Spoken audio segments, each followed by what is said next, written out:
Hello, station reach ஆட்டியா? சரி சரி, inspector கிட்ட போய் ஃபோனை கொடு. ஆ சார், வணக்கம் சார். நம்ம பசங்க தான் சார், ஏதோ தெரியாமல் பண்ணிட்டாங்க சார். பார்த்து பண்ணுங்க சார். நான் அண்ணனை கூப்பிட்டு ஈவினிங் வரேன்.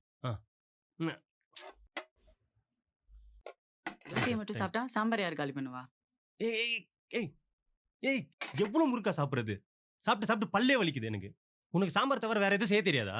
உனக்கு இதுவே ஜாஸ்தி. ஏய் நில்லு, உங்ககிட்ட தான் கேட்டுட்டு இருக்க. உனக்கு சட்னி எல்லாம் நீ பார்த்ததே இல்லையா நீ? அதிகாரிகள் 5 பைகளில் வெளிநாட்டு பணத்தை கைப்பற்றியுள்ளார்கள்.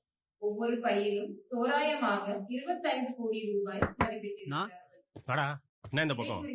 நான் பேக்ல எடுத்துட்டு வந்திருக்கேன். என்ன ஊருக்கு எதனா போறியா?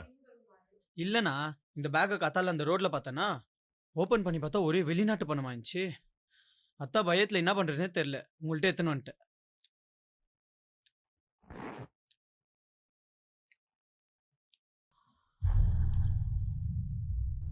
யாராவது பொது இடங்களில் சந்தேகிக்கும்படி பைகளோ அல்லது வெளிநாட்டு பணமோ பார்த்தால் உடனடியாக காவல்துறைக்கு தகவல் தெரிவிக்க வேண்டும். யாராவது காவல்துறைக்கு தெரிவிக்காமல் பணத்தை பதுக்கினால் நம்ம என்ன போலீஸ் ஸ்டேஷன் போயிடலாம்னா? போலீஸா? போலாம். நீ உட்காரு, நான் போயிட்டு சட்டையை மாத்திட்டு வந்துடுறேன். அவனுக்கு ஒரு தோசையை போடு, நான் வந்துடுறேன்.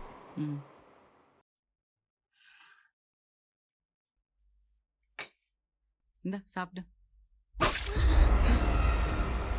டே சனினே, என்ன பண்ணி வச்சிருக்க பாரு. வெள்ளிக்கிழமை அதுவுமா? இப்பதான் வீடு வாச கழுவி குளிச்சுட்டு வந்தேன் நானு. சாம்பார் ஃபுல்லா கொட்டி போச்சு. ஹே சுமாரு, எப்ப பாரு சாம்பார் சாம்பார் சாம்பார்னு. என்ன பண்ணலான்னு யோசிக்க விடு என்ன.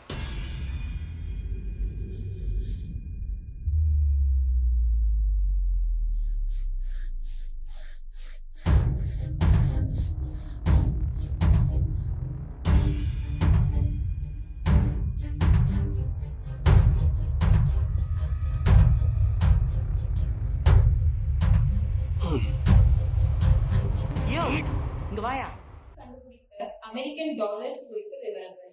அதிகாரிகள் பெங்களூரில் கண்டுபிடித்த அமெரிக்கன் டாலர்ஸ்கள் அனைத்தும் கள்ள நோட்டுகள் என்றும் பொதுமக்கள் இதை குறித்து காவல்துறைக்கு தகவலோ அல்லது வேற எந்த நடவடிக்கையும் எடுக்க தேவையில்லை என்று அறிவித்தார்.